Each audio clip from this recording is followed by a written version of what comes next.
Hello guys, this is Cruz Machiavelli on your Cruz Talks podcast, and we are back on episode number 9.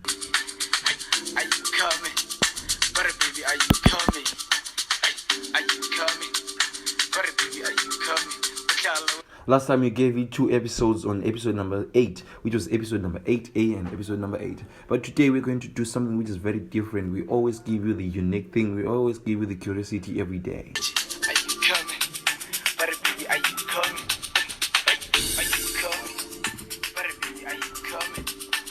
So today in studio we have a guest. I don't know what's the name of the guest, but then we have a guest in studio and we have a host as always. But then today it's going to be different.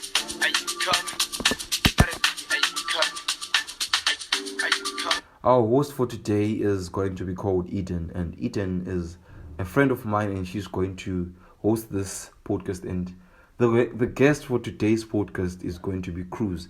Interesting, right?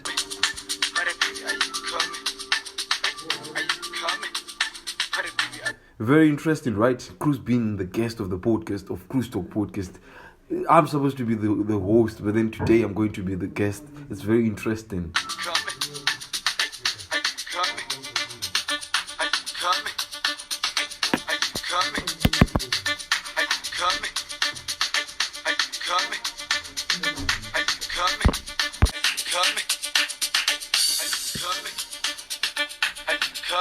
So I'm going to introduce Eden to you so that she can take over this thing. It says today it's not going to be mine.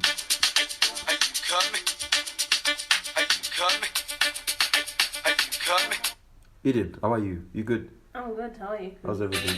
Everything is fine. Sure. Fine. Yeah. You good? I am. So tell us today. What are we going to do today? What are we really? What's about today? So today, first of all, thank you very much for this opportunity to be able to share my thoughts and help me realize how we can tackle the life decisions that we have at hand. So today we're going to be just talking about you, but you're going to help us explain how men live, how the male side tackle their decisions, do their daily activities, and how they are able to wake up in the morning and continue doing what they're doing every single day. Okay. Yeah. Interesting. I'm listening. Go on. Yeah, well, because as a female, I was able to get to a point whereby I would struggle with decision making, with deciding my friends, or different things to handle in life. But as a female, being on that side, you then realize some things, and then you realize how females relate to each other, or how females handle their things. But we have never gotten to a point whereby we can understand your side as males. So you want me to tell, in other words, you want me to tell you the secrets of men? Yes. What's behind your thinking? What will you be thinking behind what you're thinking at the point? But do you know that? Do you know this? The fact that you cannot grasp everything about men, or you don't even necessarily know what these men are thinking, what they decide, how they work, their perspectives, and what else. It means it's a secret to them.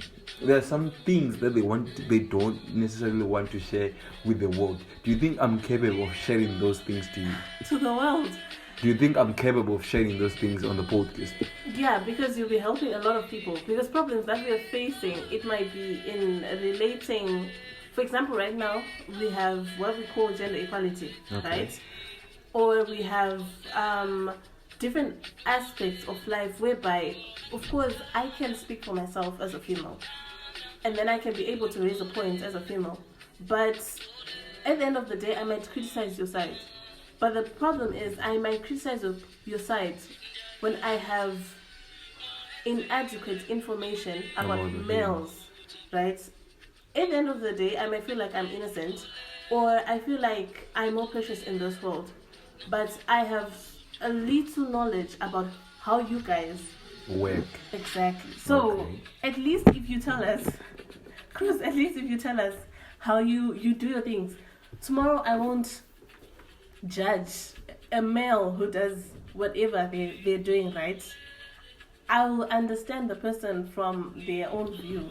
Okay, that's interesting. I'll try to be honest with you and explain whatever you. questions you have Yeah. on men, and I mean, I don't know, maybe personally on me as well, but then I'll try to answer honestly.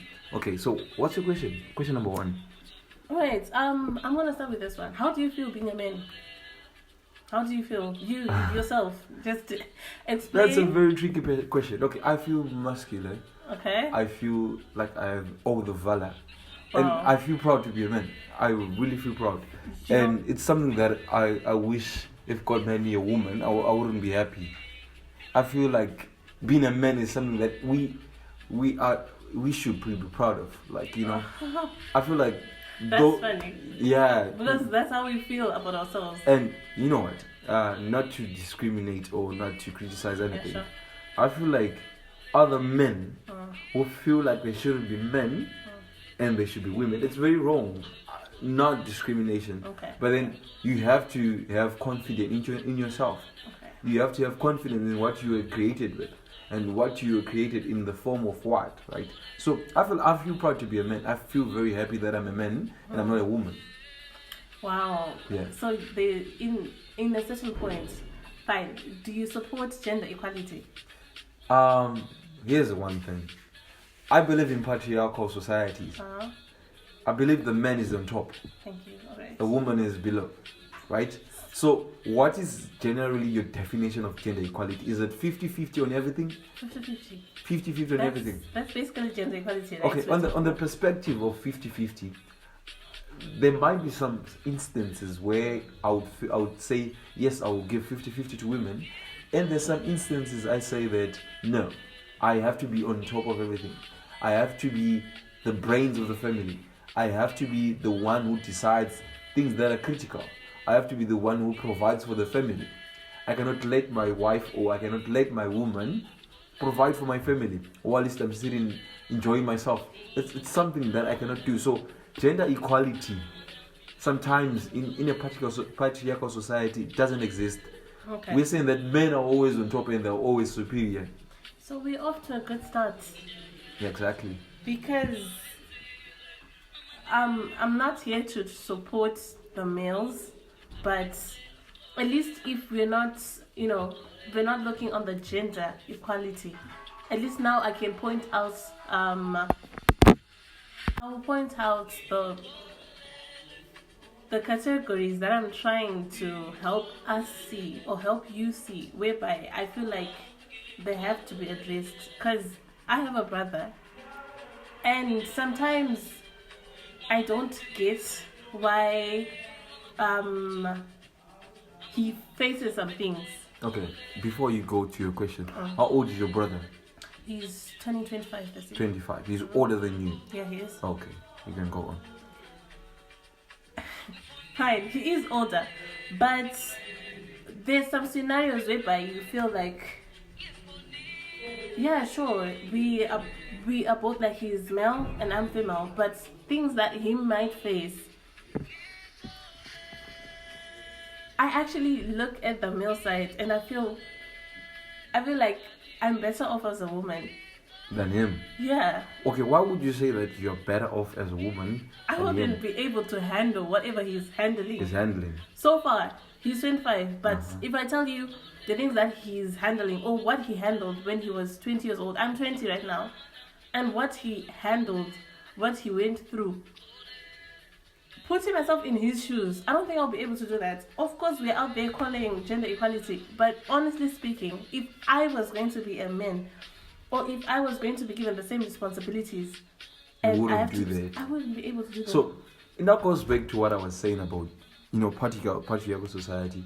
When I was saying that men are supposed to be the brains, the ones who are masculine, like the ones who have all the power. Like, it necessarily gives you the upper hand of seeing why men sometimes have to do some things. You know what? Maybe I'll give you an example.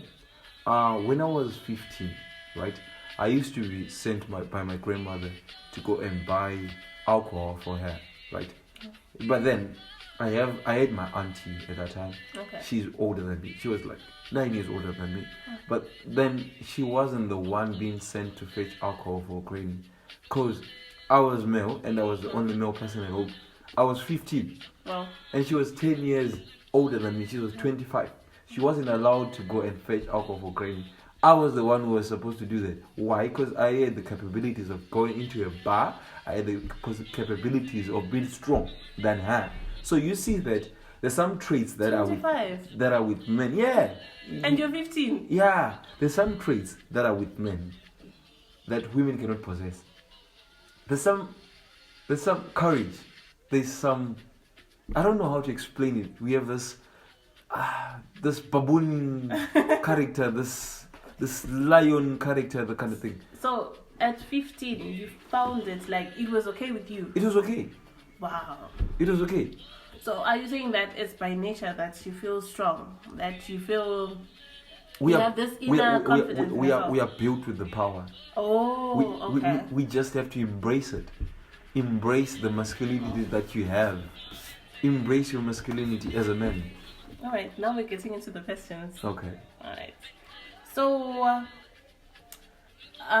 Chris, you're in part 4, right? Yeah. You're about to finish your varsity. Yeah, my final year. Wow. How's it? How do you feel? Yeah, one thing I want to tell you about university or varsity life. Yeah. It's something that is not interesting. Oh, okay. When I was in high school, I was told that whenever you go to high school, you have everything that you want. You have all the women that you love. You have all the time that you want. You'll be partying around every time. Oh, When varsity. I got, on varsity, and university is a college is a what? When I got to college, the first thing that I noticed was, the first one was all the women we were talking about. Yeah. They are already there, but then they're not for us. Oh, okay. They're okay. already for those who are at the top, or those who are already at home. All right. So I asked the question, why did they lie to us that whenever I go to college, I'll see all the women and I'll have everyone, I'll have to choose like this one, this one, this one. But I couldn't do that when I was in part 1. Oh, yeah. 2, they told me that you can party all day without having pressure. But it's not realistic. When I got here, I had pressure from the courses, the modules that I was learning. Yeah. I had like 6 or 8 modules on that semester. I didn't have free time. And the partying part, I couldn't party because I had inadequate money. Yeah. I couldn't have the money to go partying out. And the only people that had the money to go partying out were the people who had management. I didn't know how to manage money when I got here. It was very stressful. It was something that was very stressful at the point that I got here. So I asked myself, so why do high school teachers, or why do people lie to high school students that when you go to college or when you go to universities, you have everything that you love, you have everything that you admire in high school, which is totally wrong, which is totally a different picture. Not. All right, fine. Of course, maybe talking from a point of a high school teacher, they're just trying to distract you from looking for girls in high school, right? But then there's no need to lie to people that when you go there, you have all the luxurious life that you will be admiring at high school and whatnot. People lie. And then when you go to college, it's a different story. But then during the process of college, when you go to your first year, second year, third year, fourth year, things start to make sense. Yeah, to puzzle up into a picture. What do you call this? Into a melody picture. All right? And the pieces start to come up together, and you're not figuring what you are. You're not figuring who are you as a person. Okay. Who are you, and what are your career prospects? It comes into context. So, fine. In that period from first year up till now, how do you think you were when you handled your decisions, or when you were trying to do something, right? And you would think twice. Of course, from part 1 up to part 4, we have different stages, right? Yeah. There's a part whereby you weren't obviously totally confident with your decision making, but then at some point in time, you are now able to say, I'm gonna do this cruise, and then I'm gonna do it, and you're good, and you would do it. So I want to know those stages, how you were able to change from you not being confident in making your own decisions to a point whereby you're saying, I want to do this, and you do it despite of criticism from people, or despite you thinking what I was taught by my parents back at home, now you're very far away from my parents or from anyone home. How those stages? So explain. in part one, on my first year, I was a very careless person. Careless. I would say careless person. Okay. I don't know if my mom is going to listen to this podcast. Okay. But I'll make her. On my first year, I was a drug addict. Alright. I used to smoke weed every day. Oh. I used to eat supplements, weed supplements. I used to eat food with weed. With weed. They call it mbanje in Shona. Alright. So on a daily basis, Yeah. I used to take alcohol, weed. I don't know why I did that, but then I don't I don't know how to justify myself for doing that, and I don't know why I did that. But it was very crucial in my life. That was the very crucial part of my life, cause at some point in time I had this disease. Okay. I couldn't breathe warm air. I would only breathe cold air. Like that is very cold, and I feel like all my intestines were dry. They call it dry mouth, and my dry mouth didn't stop from the mouth, but it went on into the stomach. So I had a dry mouth that extended to the intestines. So it was very critical for me, and I had to go seek a medical perspective and on how to tackle that issue. Oh, wow. And it was very bad. My decisions in my first year, I wouldn't necessarily say they were mature decisions, because if I had a mature decision, I would have stopped taking the drugs. I would have stopped drinking like a bastard. I didn't drink like a gentleman. And on my second year, that was the year that I didn't necessarily know who I am. It was COVID era. It was COVID time. We were always at home. I was so tired. I was so tired with this COVID thing. I was so focused on having fun rather than the studies. That's a good deal. Yeah. I was so focused on having fun rather than the study, because I could come to school just for 2 weeks or just for a month, then we're done with the semester. I would learn at home, doing online lectures and whatnot.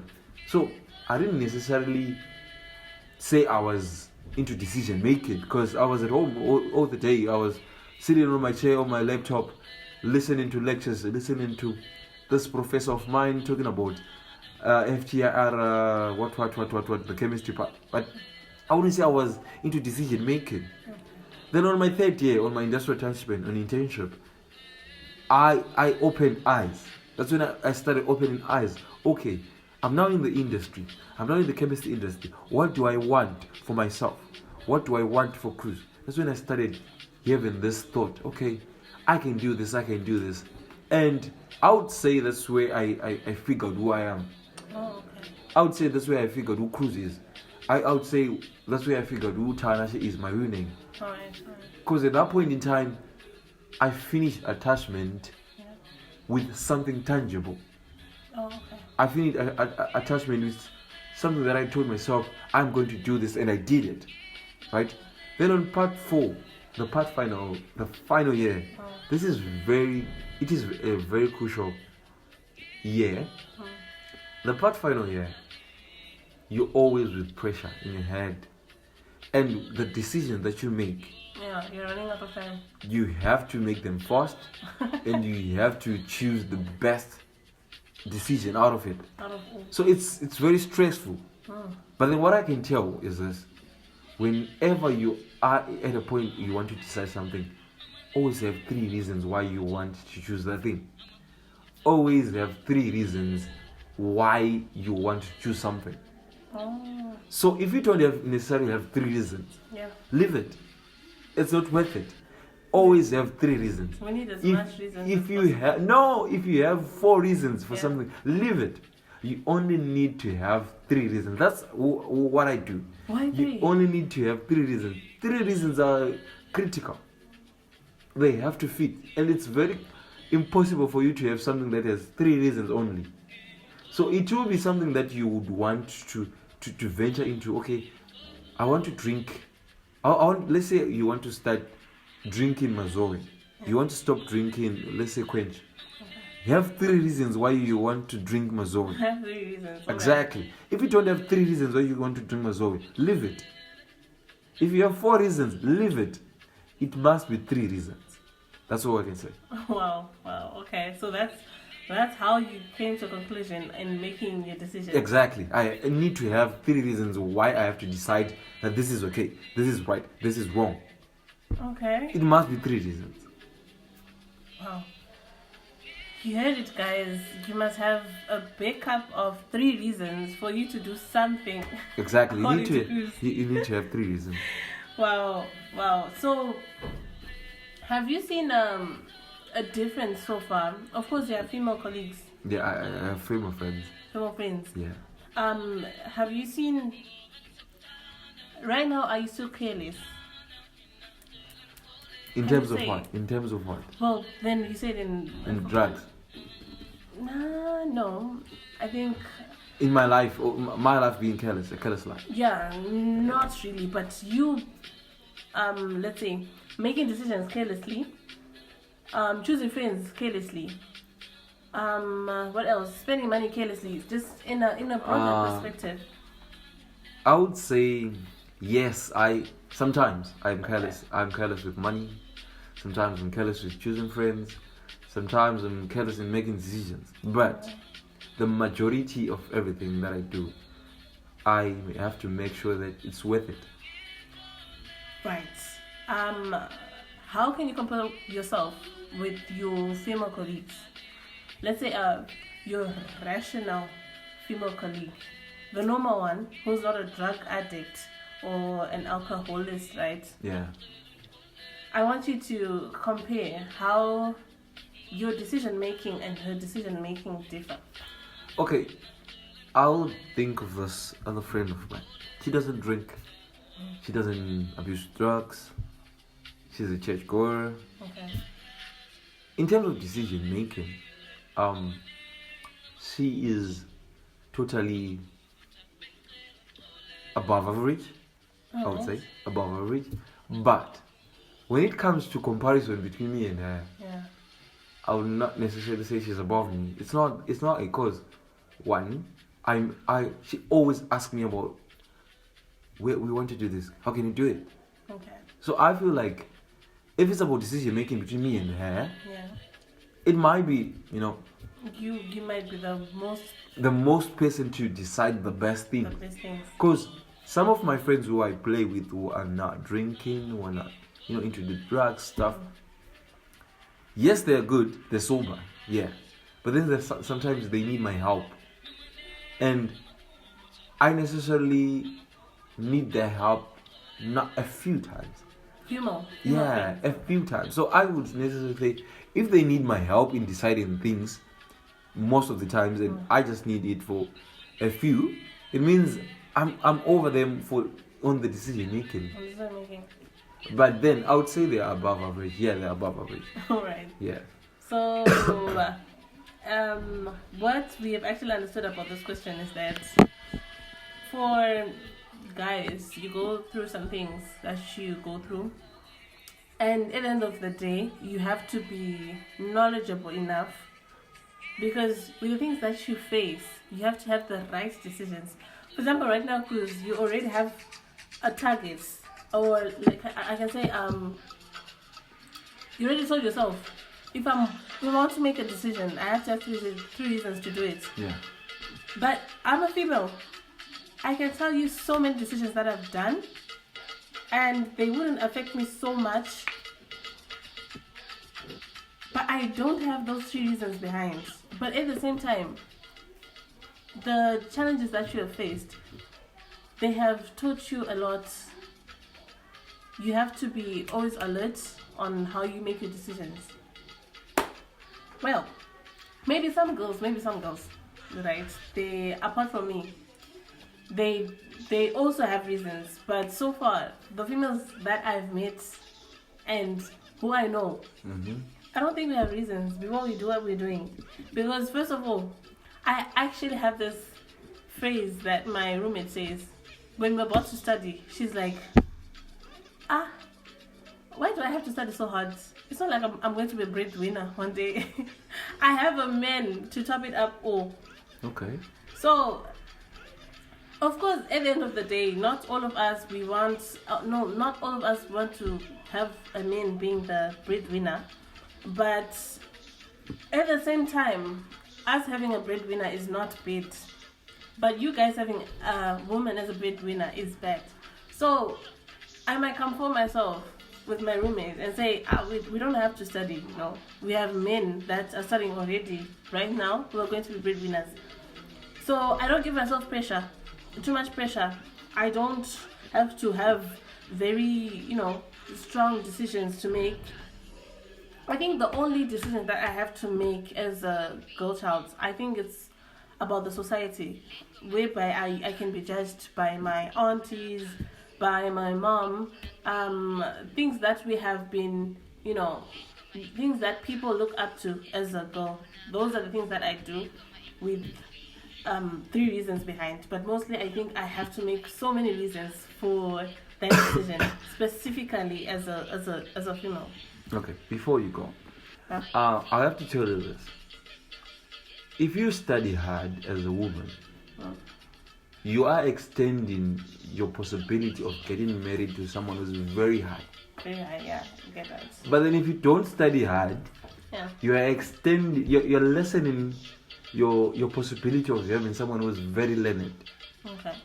But at this point, me and my roommate, we already have a broader spectrum. I know. Wait. Okay. You are to meet an engineer. Yeah. All right. Maybe he's a mechanical engineer, right? How do you meet a mechanical engineer? You have to work where he works. You have to be somewhere near where he works or where he stays, right? And your conversations must be intertwined, or they must engage, right? But then if you're not learned enough to understand him, you might get pissed off you. So if you are learned enough, you extend your possibility of getting someone who's very much learned. That's true. But if you're not learned, you have a lesser extent of getting someone who's very much learned. Because, these learned guys, they want someone who can provide as well. They want someone who can think as well as they can do. They want someone who they necessarily... Okay, I would say for myself. Yeah. I want a woman who can provide for my family whilst I'm not there. Yeah. Who can provide for my family whilst I'm dead. I don't want a wife who can provide for my family whilst I'm there, but then I want you to provide for my family whilst I'm dead. Okay. Yeah, you do. But if I'm not learned much, right? I just want a wife who I can marry, someone who I can, someone who I can keep up with. Okay. I don't want someone who's very flashy, because I cannot keep up with someone who's very flashy. She might need something which is costing $500. Maybe she would say, I need some chains which cost like 2,000.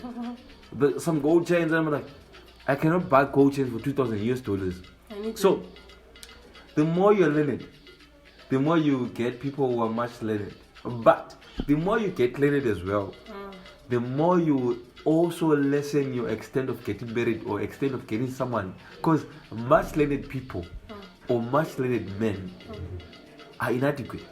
Okay. We don't have, at this point in time, people are now criticizing college stuff.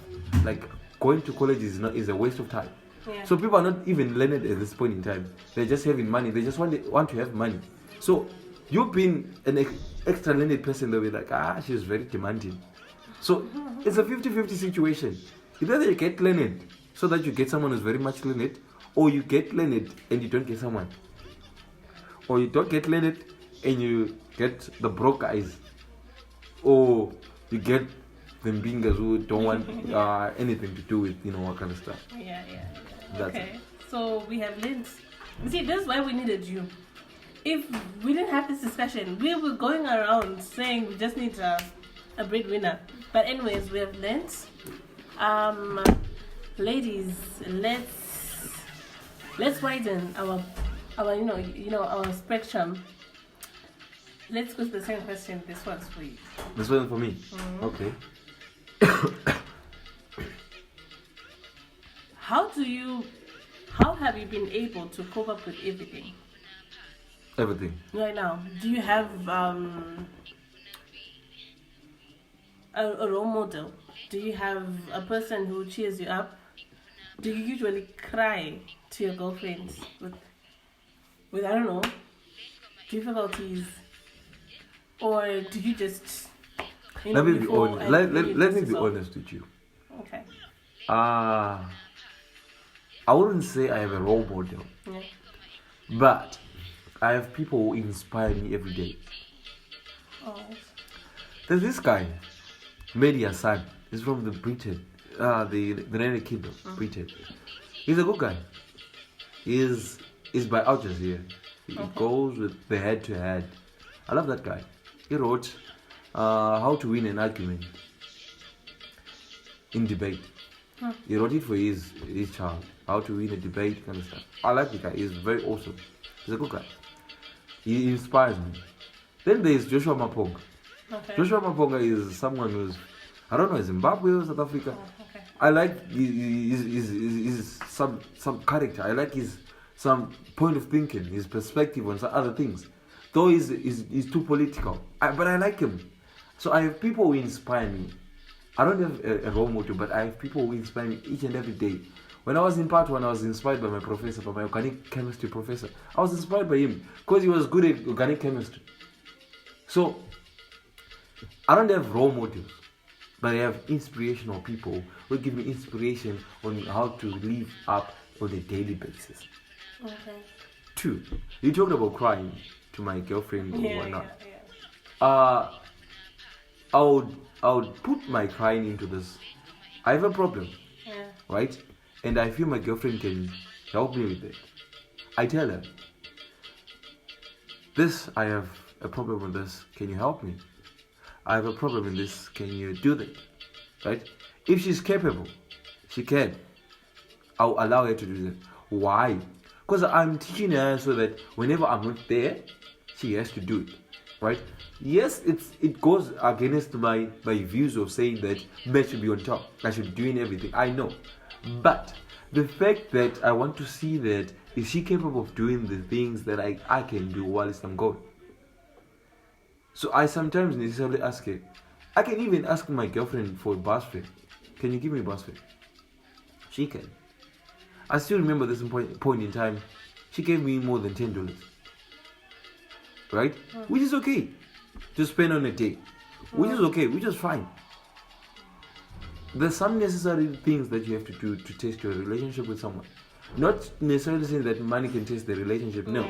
Is she able to decide some certain things while I'm not there? So is your girlfriend,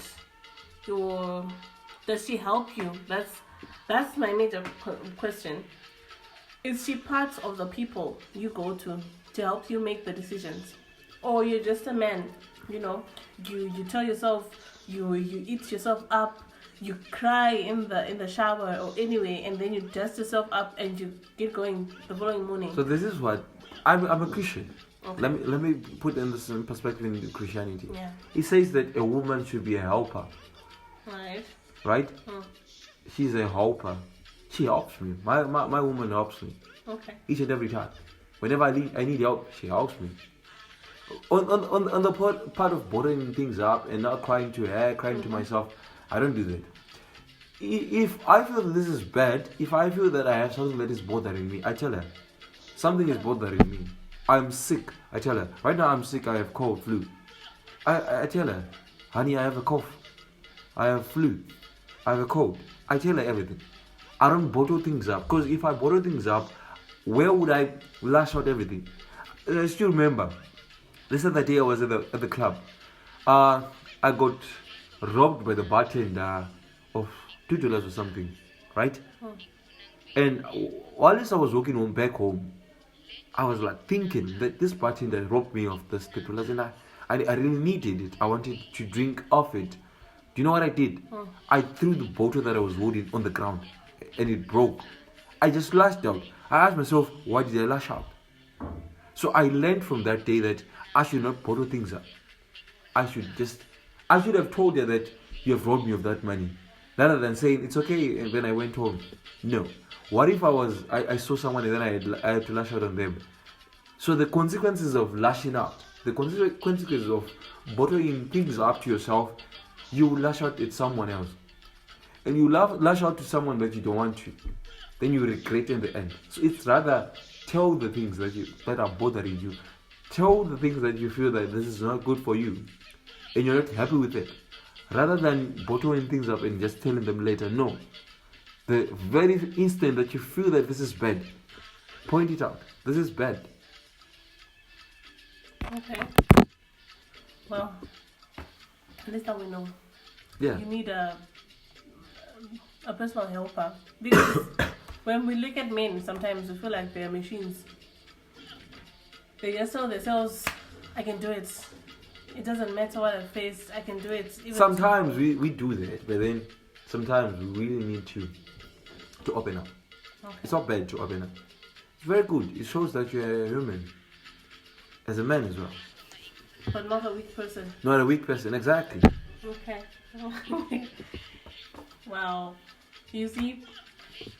But when, personally, what the men that I talk to, they just don't open up to you. There's no such thing. Okay, let's put it into scenarios. An example. What kind of open up do you need? For example, what you're saying, you just see a person, they're angry, they're not happy, they're not the usual themselves, like they are just somebody else, but they are not. For example, a person replies, one would answer, what is wrong? Maybe he was disturbed with someone. Okay, yeah, that happens. That happens with men. But it's okay to say something, because if you look at the charts of people in a relationship, who speaks a lot is the girl. Who talks a lot about their problems is the girl. I have a lot of guys who then come over, like, behind the girl's back, right? And they start complaining. She talks about herself more often. She thinks that I don't know, I'm a superhero. But at the same time, there are a lot of things that I don't tell her that I'll be facing. I'm like, why don't you tell her? Like, I'm a man. Yeah, sometimes. Let me tell you one thing. Sometimes there's some certain things. This is something that I had forgotten. There's some certain things that are secretive about men. Mind you, how many times did you tell your boyfriend that you're on your period? Never. I never told anyone. Can't you see? So it's something that you kept a secret. We cannot necessarily say that you kept it as a secret. You kept it to yourself. You never told anyone. It wasn't a secret. But they never asked. But then you were moody at that time, and you never told them that I'm a period and all that kind of stuff. So there's some certain things that men handle that are very realistic, something that are very crucial in their life. That's what we're trying to Here's understand. the thing. I'm a man. I started noticing that maybe one of my balls is it's not swollen. It's maybe small than the other one. I will still have that kind of shit in my mind. Like, I'll be like asking, what's going on? What's this? I cannot tell you that, you know what, babe, I know one of my balls is bigger than the other one.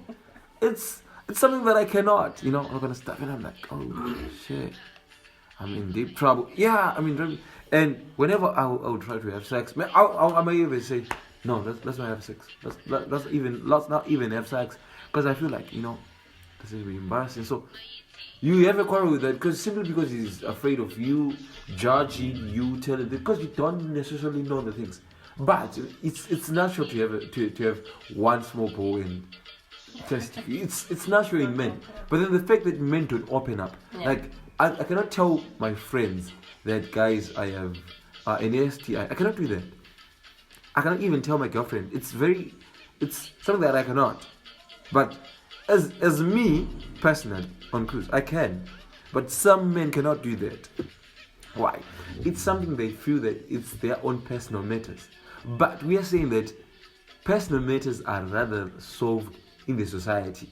Who are the society? The women that help us, the brothers that we have that are the decision-making people. Okay. So you cannot decide on yourself. You can rather have the brothers decide for you, and the brothers helping you to understand your decision. And you now come up back to the 3 reasons why I should go for a testing. Because I need to be helped, because I need to have a healthy life, because I need my girlfriend to still be with me. So the 3 reasons, good. Go for it. Go for a checkup. That's good. So you see, men, yes, they bottle things up. They don't tell women. But do they tell the boys? No, they don't. They keep to themselves. Why? Because it's something they feel that is very secretive.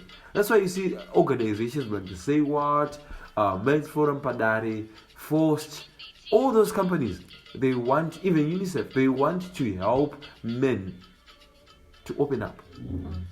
Not to other women, but to other men. That's why you have Padari, where men sit on the round table discussion. They talk about mental health, they talk about sexual problems, sexual health, SRH, as men. Kota, I don't know, what do you call it in Shona? Kota, Nanga, what? Yeah, but that's actually that kind of nice. Yeah. It's at rather, least you have someone to talk to. you rather need to talk to your brothers rather than talking to women. Yes, you might feel that women are very, judging one another. Yeah, then talk to the boys. But you can't as a man. Why? Because you feel like people are not doing it. We are doing it. We are actually talking to other men about our health. Okay. Wow. So at the end of the day, you are fine with sharing with men. Yeah. You are fine with the decision or the pattern that you have been taught ever since you were born, right? Yeah. Cruz, be a strong man. Grow up, be a strong boy. Don't just cry everywhere. Exactly. I still remember this time. My mom, I was a kid. My mom used to, I grew up as a kid without my mom and my dad. I started knowing my dad when I was like, old, like, that kind of stuff. I think in grade 5 or whatnot. That's when I saw my dad. I never had that father figure at home. The only father figure that I had at home was my uncles, my mom's brothers. And we never necessarily, have that father talk and stuff. Yeah. My mom left when I was in grade. My mom left when I was in grade. I think grade 7 or whatnot. Okay. I used to cry whenever she comes back. I used to cry whenever she comes back to South Africa, to Zimbabwe from South Africa. So she used to tell me that you are the man of the house. Why are you crying? You don't need to cry. Why are you crying that I'm going back to look for food for you? You are the man. I'm leaving you in charge of everything. I had to take off my brother. I had to take off my little brother. So it came a certain time that my brother was the only one crying, and I was not crying because I had endured. I had the possibility of saying, "I'm the man. I'm the man of the house. I have to be strong for my brother. I have to spring away." I was the one who had to cheer up my brother. Don't cry. Mommy's coming back. She's going to fetch food for us. That's it. So it depends. I feel like if I had a father figure, not to say that my father is not in my life. My father right now is now in my life.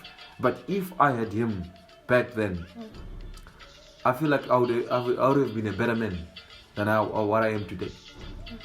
But him being in my life again, I'm now a better man as well. Right? So It's something that is needed in life. Oh, okay. Moving forward. What do you feel about relationships? Relationships? Yeah. You being the male, the guy who, when I'm a lady, I look up to. Like you said, you're not going to share your problems with me, but I'm definitely going to share with you the problems that I'm facing. 100%. One thing, relationships are essential for men. A man needs to have an opposite sex relationship. They're essential. In my own perspective, it's essential. But a man has to have 2 wives. Wait, sorry. So are you saying they are more essential to men than women? They're 50-50. You need women. You need men as well. Okay. It's okay to... Relationships are essentials for everyone, okay? But a man has to have 2 wives. Why? Here's the thing. Wait. Here's the thing. When Adam was created by God, what did he have at first? At first? Yeah.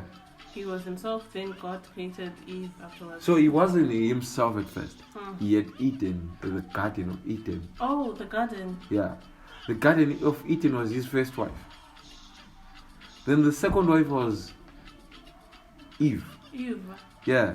So a man has to have something solid. You need to have ground. Why? You need to have a decision of what you are. That's your first wife. Who are you as a man? What are you as a man? What do you have as a man? What are your traits as a man? Where are you going as a man? That is your first wife. The second wife, that is the relationship part. The woman. You need to have the woman. But before you have the woman, have what you need as a man. So that we can label you as a man. As a man. This is a man. He has something. He has a stand. He has a house. He has a car. He has a solid relationship with his mom. He has a solid family. Material things cannot be something we can say that a man is his first wife. You can have brains as your first wife. You can have the love of the community, the love of the world as your first wife. Then your second wife, your woman. So you need to have 2 wives as a man. You must have the decision, the necessity, possibilities of a man, so that we can necessarily say that this is a man. The traits of a man, the qualities of a man is your first wife, and the woman is your second wife. Okay. Going back to our question, relationships, fine. Now we're having the relationship with your girlfriend. How I see relationships personally, they need commitment. Women need attention. Women need to feel like they are important in a person's life. And let me tell you, to be honest, as much as a woman might show how strong they are, at some point they want to be the number one person in their spouse or the person that they're in a relationship with. They have to be the number one person that the guy thinks about. The first priority. Exactly. So, with all that being needed by a woman, attention, appreciation, and when we speak of appreciation, we are talking about different aspects, including gifts and all. Okay. And then the other part whereby attention. I need you to call me. I know that. And the fun part is, guys know that a lady needs attention, right? Because the first weeks or the first period of a relationship, the guy will be calling in the morning, in the afternoon, and in the evening. And he will do follow-ups. Did you eat? Are you okay? Are you healthy? But down the line, a person changes. It seems like it becomes a burden upon the guy. You don't have peace of mind afterwards. So, how are you? Right now, you're in a relationship, right? Are you choosing relationship over peace of mind, or you just in your relationship there's peace of mind? But one thing that I know, there is no peace of mind in a relationship. you're basically thinking every single time. The day, you cannot pass by a day without calling your girlfriend. You cannot. Every time that you think about making money, you put her on your list. Like, I have to do this one. Here's the thing. Yeah. Relationship, the stress that comes with relationship, the baggage that comes with relationships. Here's the thing. I'm that kind of person who is very busy. I might be online on WhatsApp, but I won't be talking to my girlfriend sometimes, and she might be online. Why? I have certain things that I do online. What do? I talk to my managers. I talk to people who are sponsoring my podcast. I talk to people who are sponsoring my projects. Not even the podcast thing. Projects that I do as a person. My personal projects that will keep me going. That brings money on the table. Right? I cannot necessarily text my girlfriend on that time. I'll tell her that I'm busy. Right? Okay. I'm that kind of person who is so focused on things that are happening at that moment. I am with you right now. I cannot keep checking my phone how it is. It's me. That is me. I have a problem. I once had this girl telling me that if you don't give attention to a woman, she will look for someone who's giving her attention. But I told her that if she's meant for you, she will make you, she will understand, and she will appreciate the little attention that she gets, right? The fact that women need attention is because they're not busy with something. They're always sitting at home. If you're busy with something, wait. If you're busy with something, I have someone. She's a working person. I talk to her. If you text her in the morning, she'll reply around 10. She'll reply around 1. Or maybe sometimes instantly that time. But then she doesn't reply instantly. Why? Because she's busy at work. Alright? So you have to get occupied. So if I'm the only person who's occupied, if I'm the only person who's working, who is running the daily basis every day, and you're not doing anything, you're only sitting on the bed, then we'll obviously have a problem there. You always want attention whilst I'm at work. Can I give you attention whilst I'm at work? No, I cannot, because I'll lose the job and you won't get the money that you need. Do you not get it? I'm getting Then it comes to the chats. I need to have friends time. I have friends. Right now, I'm giving attention to my girlfriend. I'm trying to give attention to my girlfriend. My friends are now saying that you don't give us attention because they send messages and I just see them and I blue tick them. Because why? The moment that I go into the chat, the moment I want to type something, my girlfriend texts again. I go back to your chat because I need to reply fast. Then I forget that someone sent me a message and it's done. So that's what happens. Or my girlfriend sent me a text. I see the text. I'm trying to reply. My manager calls. I go there. She now says I blue ticked her. So you have to weigh out, what is he doing?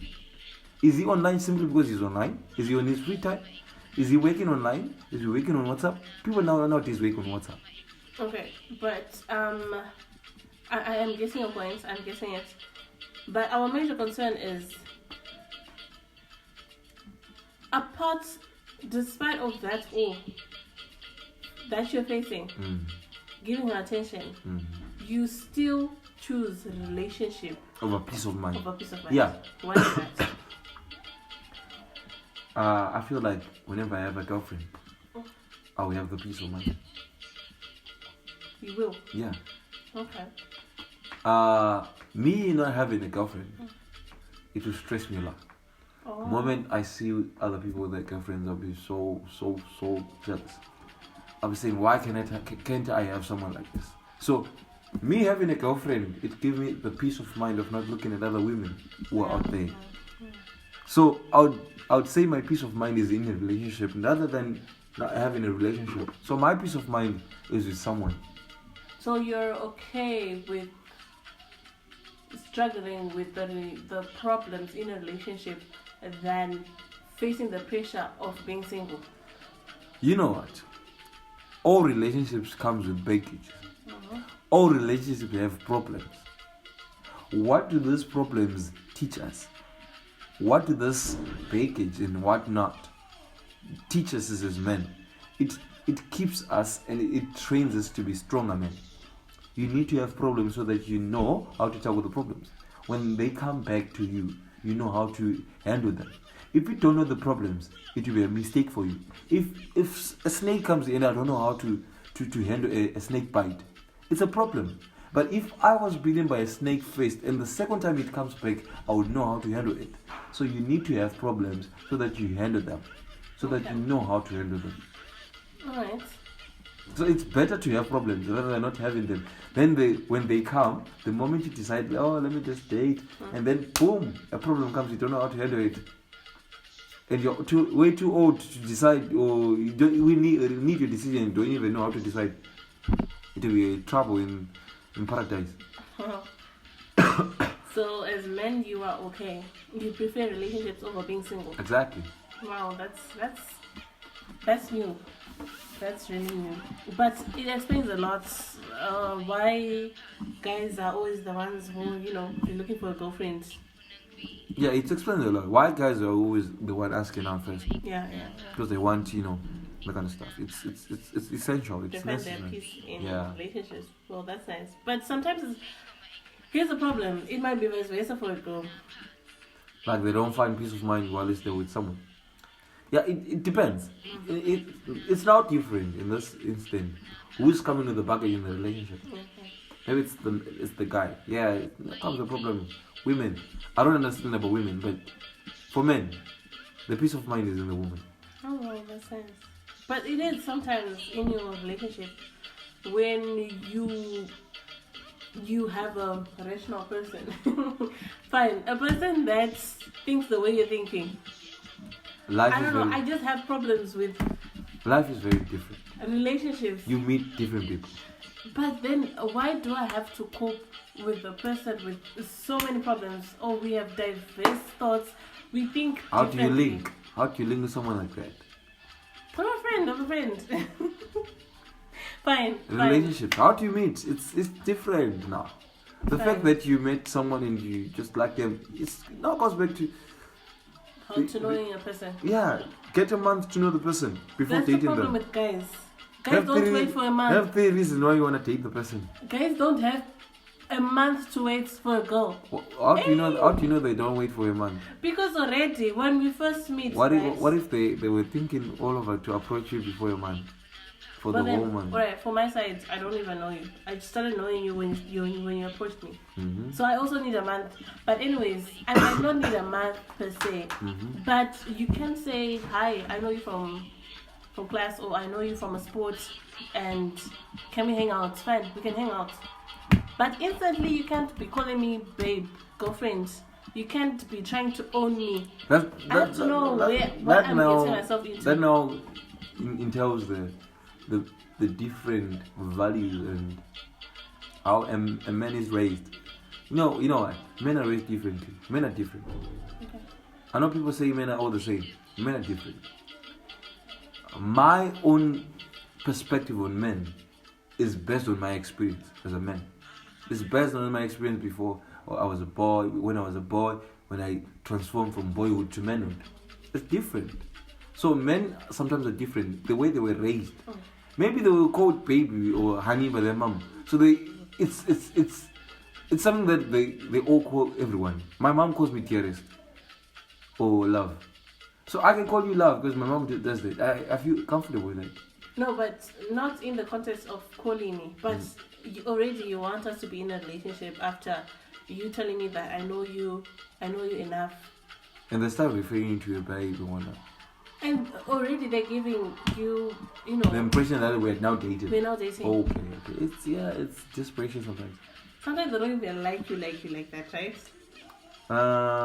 Because it's a two-way thing. So let me tell you, there are reasons to date. The reason for the relationship, the reason why people like you. They might like you, they might be sexually attracted to you. Mm-hmm. They might like you for the sake of just being someone who's cute like you and stuff. They might like you for marriage and whatnot. They might like you for the sake of having someone. So it's different. why do this person like you? You have 3 reasons. Why do you like me? Give me 3 reasons why you like me. Am I cute? Am I happy? A happy person? Am I a fun person? Kind of stuff. So it differs. Okay. Well, let's move on to the next question. So, about relationships. Can you say you're in a committed relationship right now? That's a personal question. Yeah, we did warn you that we're going to go deep. I'm in a very serious relationship. Very serious relationship. Okay. Yeah, very serious relationship. When did you realize that? The moment I saw her. Lies. You were obviously sexually attracted, or you like the fact that she is funny, but those aren't things that you can determine that she's the one. Okay. This is going to be drama.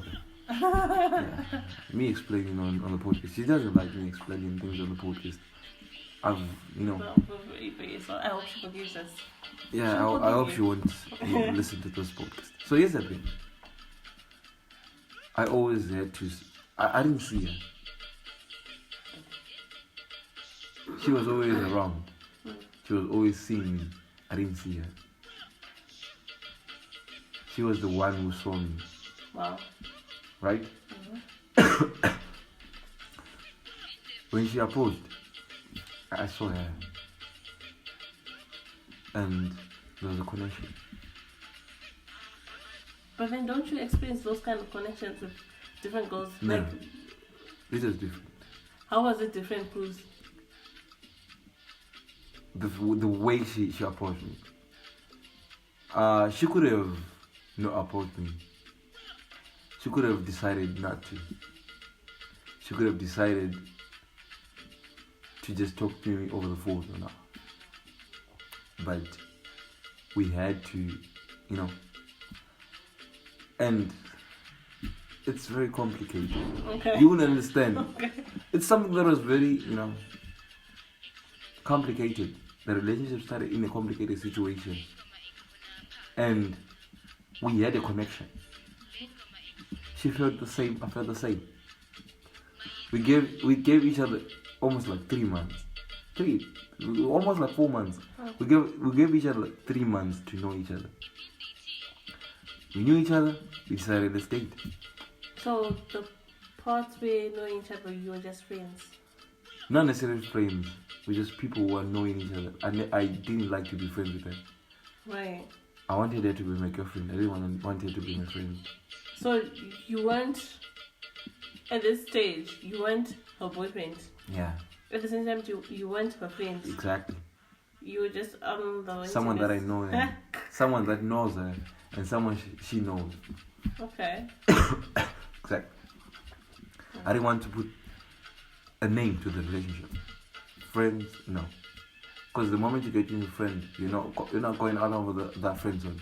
So what would it take for a man to realize and to accept and to want to be in a committed or serious relationship? Yeah. So, according to you, there's some things that you feel. Yeah. You're like, I'm done with girls from everywhere. You tell yourself that I want to be serious. Okay. You tell yourself I want to be a man. I need a family. But to need a family in the future, I need to date someone maybe for 5 years. So I don't want to marry someone that, for me, I didn't want to marry someone that I just not for a year. I wanted to marry someone that I knew for maybe 2 years, 3 years, 4 years, 5 years. So I said to myself, I need to be serious right now. I need to be committed so that I know this person. I know the person that I'm dating, and she was the one. Yeah. So,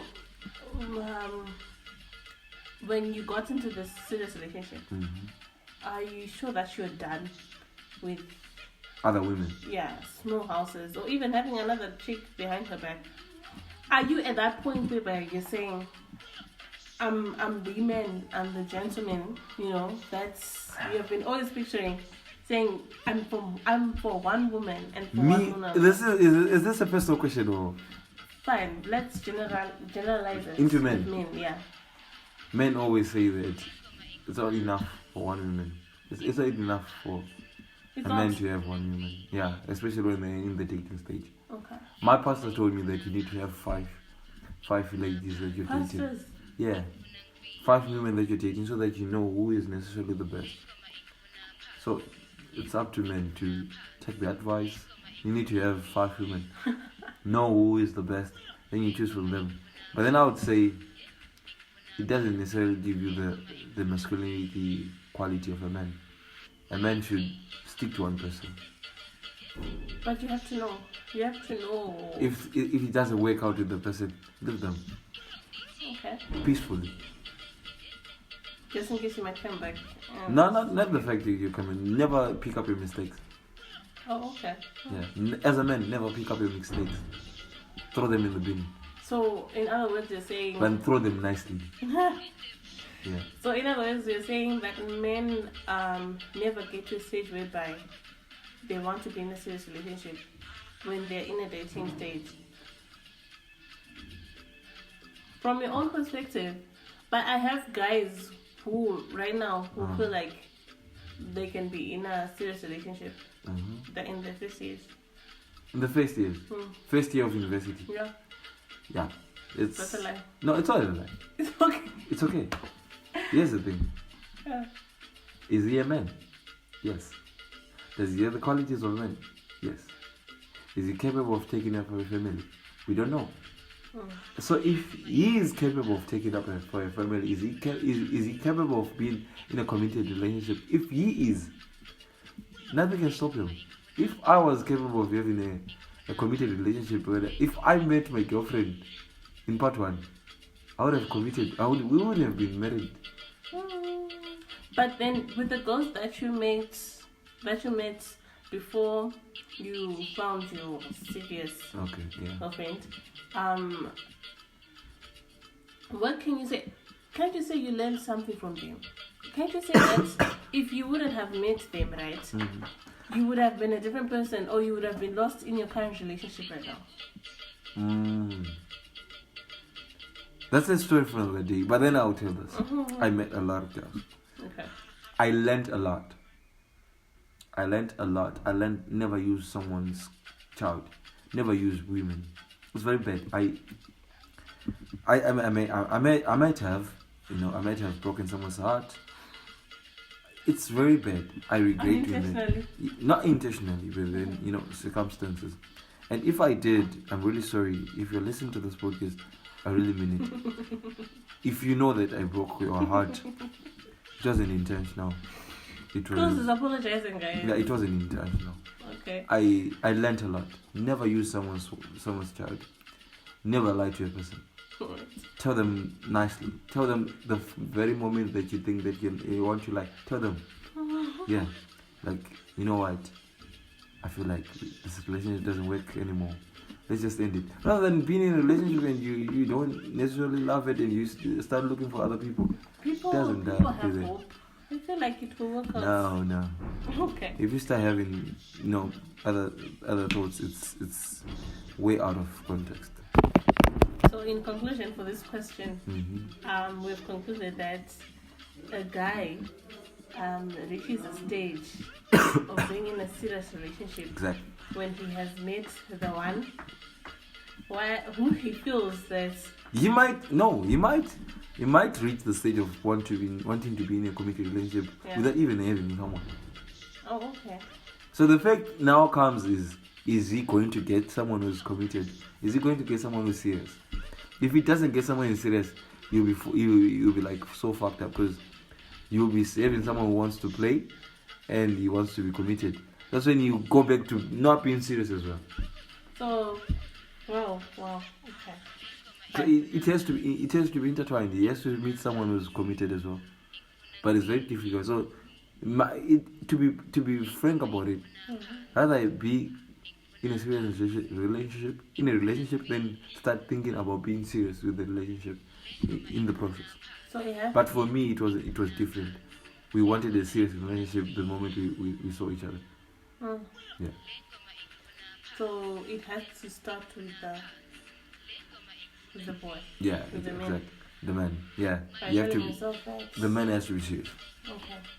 Sure, because there's so many serious women out there, but then they fail to find serious guys. Just like you said, a person might come with a personality, with the impression that I'm a guy. In my dating stage, I have to have enough girlfriends, enough flavors, specifically what guys say, enough flavors for me to be able to say, I'm okay. I think I'm fine. Yeah, it's something. Going on to the next question. So, you drink. Yeah, I drink. As a guy, you have a pastor, right? Yeah, I do. You grew up in a society. You have friends, colleagues. You face peer pressure that engaged you into drinking. Yeah, kind of stuff, yeah. But now at this point, What you're doing to me is this, acknowledging that I drink on air, acknowledging that I drink on the podcast. While some of the Christians that I go to church with drink, it's okay. It's okay. I do drink. I'm going to be punished about that, it's okay. Yeah, I do drink. So I wanted to ask you, as a man, how do you come to a point whereby you're saying, I have this decision to make. I have made this decision for myself. Criticism is coming from society. Pressure is coming from my friends, from my relatives, and from my parents. For example, people who are gays, lesbians, who are not straight, bisexuals, how they get to the point, especially gays, okay, let's just talk about gays, let's talk about men. They get to a point whereby they say, as a guy, I'm fine with who I am. I'm accepting what I'm doing.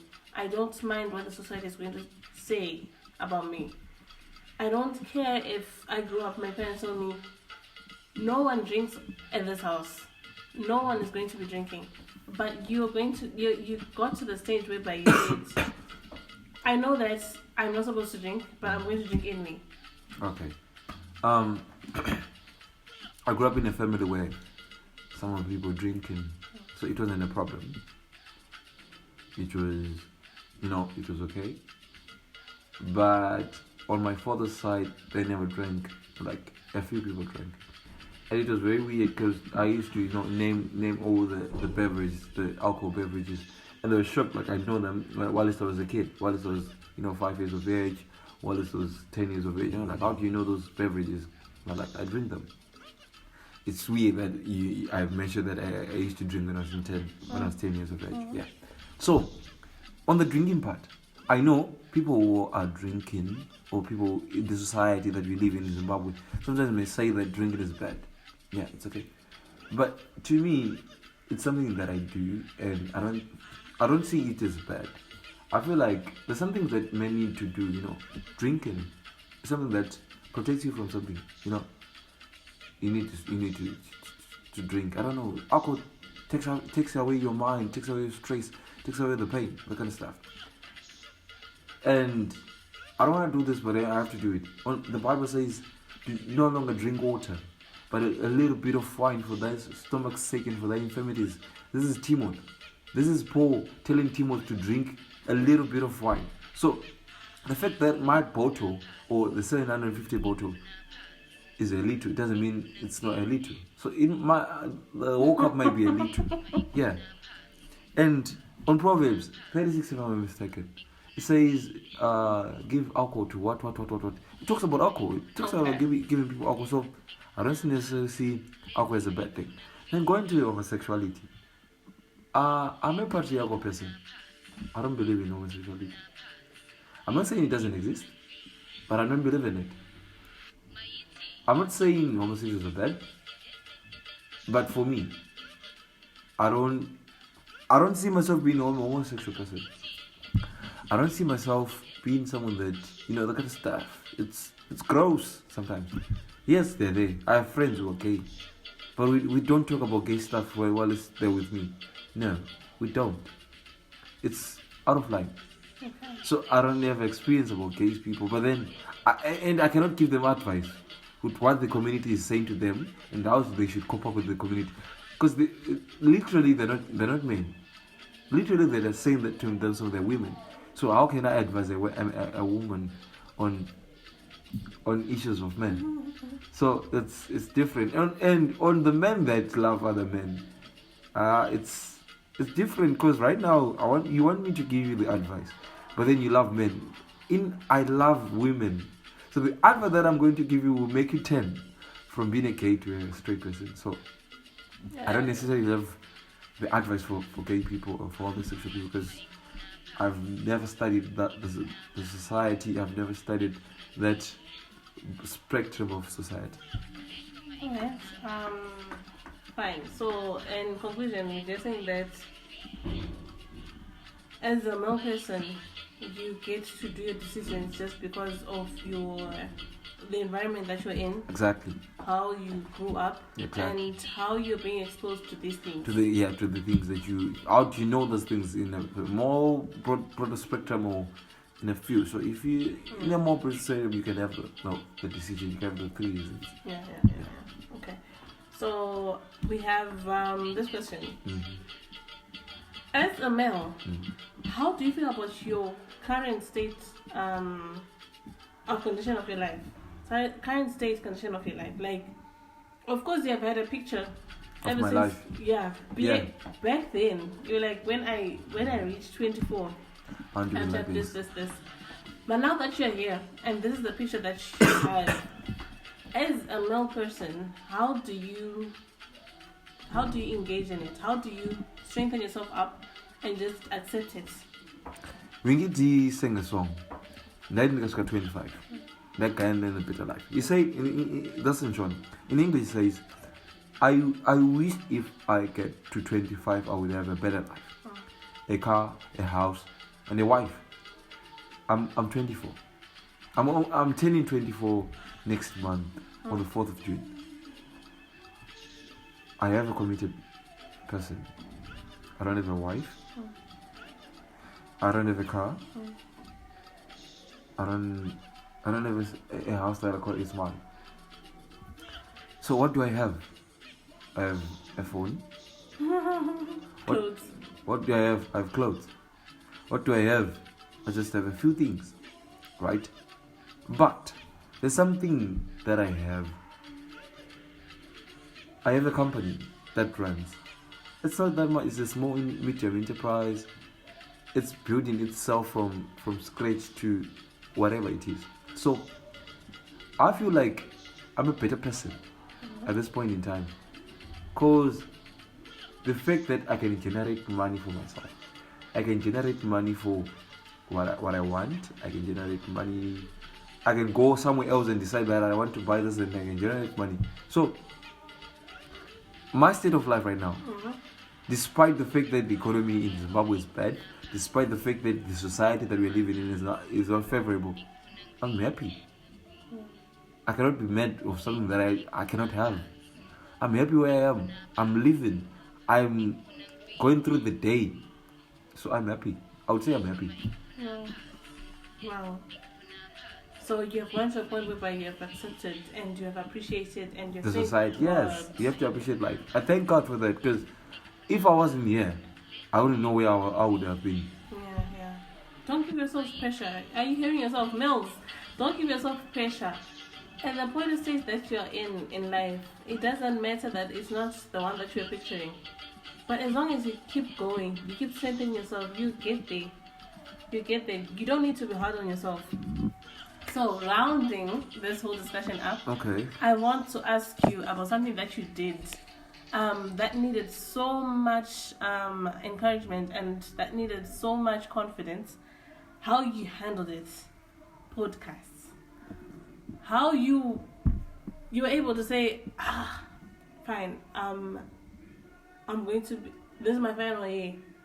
I'm going to be swamped with the projects, right? Mm-hmm. I'm going to be swamped with my studies and anything. But at the same time, I still want to do podcasts. Okay. So I started a podcast in 2021. It was called Child Africa. Oh, okay. Child Africa explained my life. Child Africa was the fact that I'm in an independent country, but I'm living independent. I'm not independent. I'm living in an independent country, but I feel like I'm still in chains. You're stuck. Yeah. I'm still somewhere where I cannot say I've got the independence. So Child Africa explained about myself. That's where I started. I started a podcast in 2021. Then in 2022, that's when Cruise Talk podcast started. It started, I think in December, if I was mistaken, December or way back in November. That's when, I think December. Between December and, it's December. 2020, last year, 2022. That's when Cruise Talk podcast started. So, yes, I knew that I had the pressure. But I knew that people needed entertainment. People needed inspiration. People needed to be educated. People needed the hallmarks of entertainment. Everything that comes with a podcast. And the fact that I study at a university, we don't have a radio station. I felt like people needed something that they can listen while they're going back to the campus. Listen while they go in the morning, preparing for campus. Listen while they are doing their studies on their earphones and whatnot. Something that can entertain, inspire, educate, all the treasured hallmarks of entertainment. Okay. So that's where the podcast came. I knew I had the pressure, but I knew how to handle it. I knew how to. Right now, I'm doing my project, but I'm recording a podcast right now. How do I handle the pressure? I know where to do the podcast. I know where to do the things that I want to do. I know where to study, and I know how to handle the stuff. So it comes with what we were talking about, being a man. How do you handle pressure? How do you handle package? How do you handle things? Know where to arrange your. This is my free time. We're doing the podcast.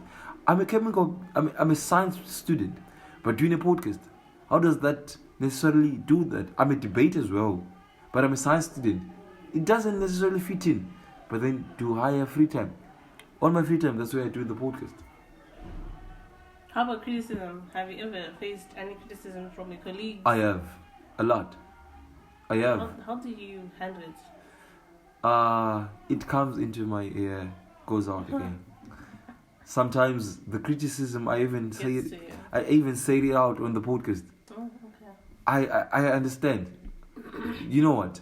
I do this segment at Bindra University of Science Education, the one about Makua, right? It tells about the rumors that are happening on the campus. Sometimes I even put my stories on the podcast simply because I don't want people to think that I'm biased. If I do drama, I tell it on the podcast.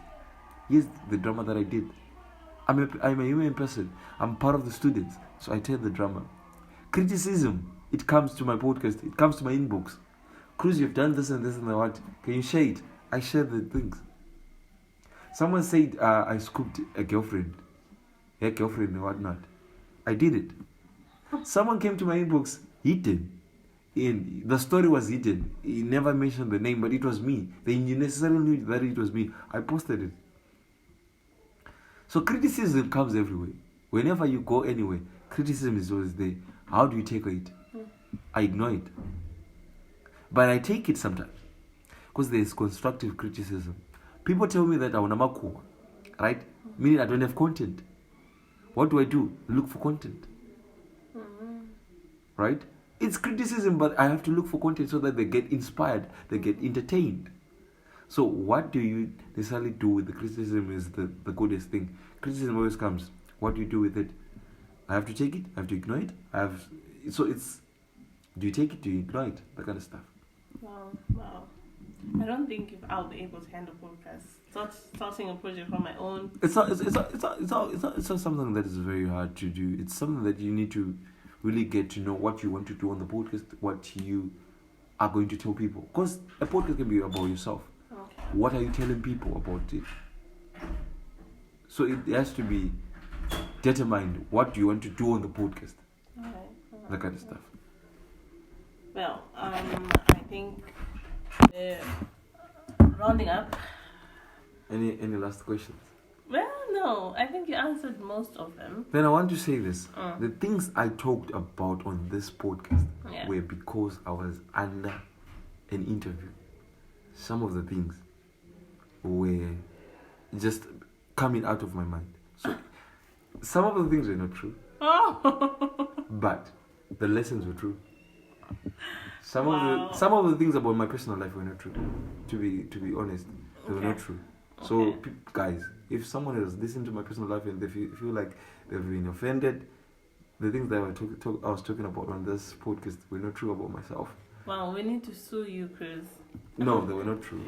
Sometimes you need to pay. You need to give people inspiration, that kind of stuff. So thank you guys. This is the last episode of... No, this is not the last episode. We're going to have a last episode, which is episode number 10. And this is the final episode of Cruise Talk Podcast Season 1. And we're now going to Season 2, which is called Cheaters by Cruise Talks. And I want to thank you guys for having us on Cruise Talk Podcast with Eden. She was a great host. Guys, we need to have her on the podcast next time. Thank you so much.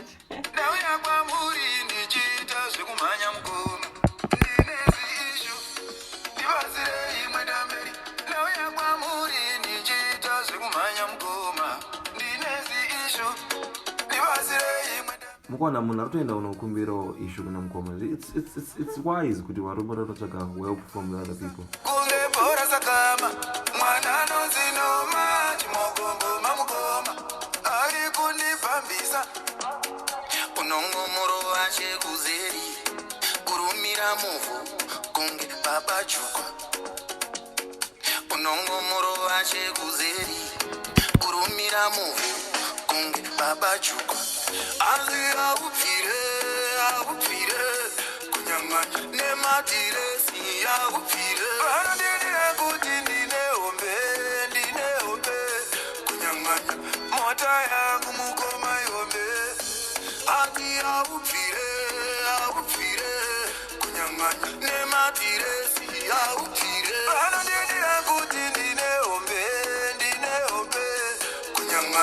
Mota yangu mukoma yobe uyu mwana